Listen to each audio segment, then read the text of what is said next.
नमस्कार। पिता पुत्र के बीच में गड़बड़ाई हुई केमिस्ट्री ने समाज को झकझोर दिया और एक नई पद्धति का निर्माण करने में सहयोग कर दिया। यह निर्माण क्या है? वृद्धा आश्रम। छोटे से लेके बड़े शहरों में और अब लगता है कि गांवों में भी वृद्धा आश्रम खुलने लगे। घर के बड़े बुजुर्ग को भरे पूरे परिवार से अलग करके वृद्धा आश्रम में रख दिया जा रहा है। वहाँ उनकी सेवा करने के लिए जो बाहरी लोग हैं उनको पैसा दे दिया जाता है और वो सेवा करते हैं। मैंने कल एक बेटे से पूछा कि ऐसा क्यों करते हो? उसने कहा मैं ऐसा नहीं कर रहा। एक कर्म का सिद्धांत है जो उन्होंने किया है वो उनको मिल रहा है। मैं 6 साल बाहर रहा पढ़ने के लिए, इन्होंने मुझको बाहर पढ़ने के लिए भेजा। इनको लगा कि मैंने पैसा दे दिया तो मेरी जिम्मेदारी ख़त्म हो गई। वहाँ पेरेंट्स टीचर मीटिंग में भी नहीं आते थे और 6 साल सिर्फ इन्होंने मुझको पैसा भेजा। पैसा ही मेरा पिता था। और बच्चे पूछते थे कि हम लोगों के मम्मी पापा आते हैं और तुम्हारे मम्मी पापा क्यों नहीं आते हैं? तो इनका कहना ये था कि जितना मेरे आने जाने में खर्च होगा उससे ज़्यादा तो मैं तुमको महीने में भेज दे रहा हूं। तो मुझको ये सुन के बड़ा शॉक सा लगा, बड़ा सदमा सा लगा। एक मजबूर गार्जियन जो किसी तरह से पैसे एकत्रित करके बच्चे को पढ़ने के लिए भेज रहा है और उसके बाद का परिणाम ये आता। उसने कहा होना तो यही था। मेरे मन में उनके प्रति कोई स्नेह नहीं है, उनके मन में मेरे प्रति स्नेह हो सकता है, लेकिन उन्होंने मेरे साथ जो किया, जाति किया, मुझको उनके प्रेम की ज़रूरत थी, मुझको उनके स्नेह की ज़रूरत थी, तब उन्होंने मुझको सिर्फ पैसा दिया। आज उनको मेरी ज़रूरत है तो मैं स्नेह के बदले पैसा भेज देता हूँ। जितना उन्होंने भेजा था उसका दूना मैं भेज दे रहा हूँ। यह बात आहत करने वाली थी। यह बात आहत करने वाले इसलिए भी है कि गार्जियन करे तो क्या करे।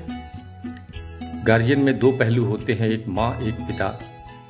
हर पिता चाहता है कि उसका बेटा ब्रह्म मुहूर्त में जल्दी से जल्दी उठ जाए, अपनी दिनचर्या पूरी करे, थोड़ा व्यायाम करे, थोड़ा पूजा पाठ कर ले और उसके बाद थोड़ी पढ़ाई लिखाई करे।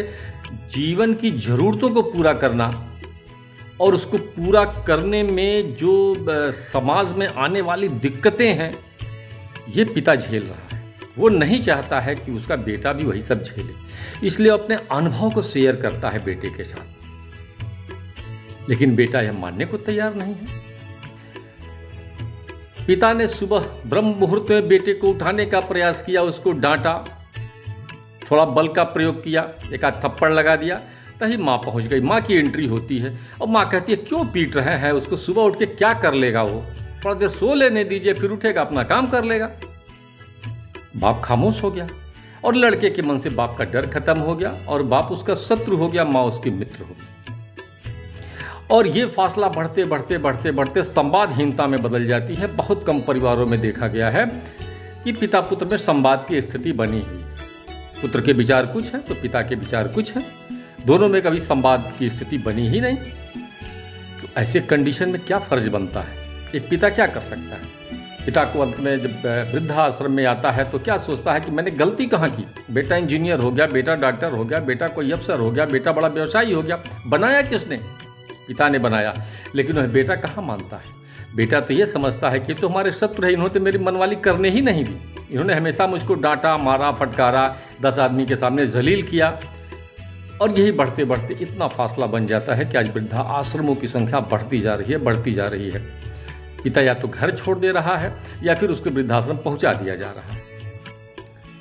तो ऐसे में ये सोचना है, ये परिवार को सोचना है कि जब पिता डांट रहा हो तो माँ को इंटरफियर नहीं करना है, माँ डांट रही हो तो पिता को इंटरफियर नहीं करना है। तभी बच्चों का भविष्य और ज़िंदगी दोनों सुरक्षित है। अन्यथा परिवार हमेशा एकला ही हो जाएगा। बाप वृद्धा आश्रम में रहेगा और बेटा कुंठित मन से अपने घर में रह रहा होगा। कभी तो उसको याद आती होगी। इस बात पे विचार कीजिए और मंथन कीजिए। मेरी बातें अगर सही हैं तो इसको अन्य लोगों तक भी पहुंचाइए। राम राम भजते रहिए। जय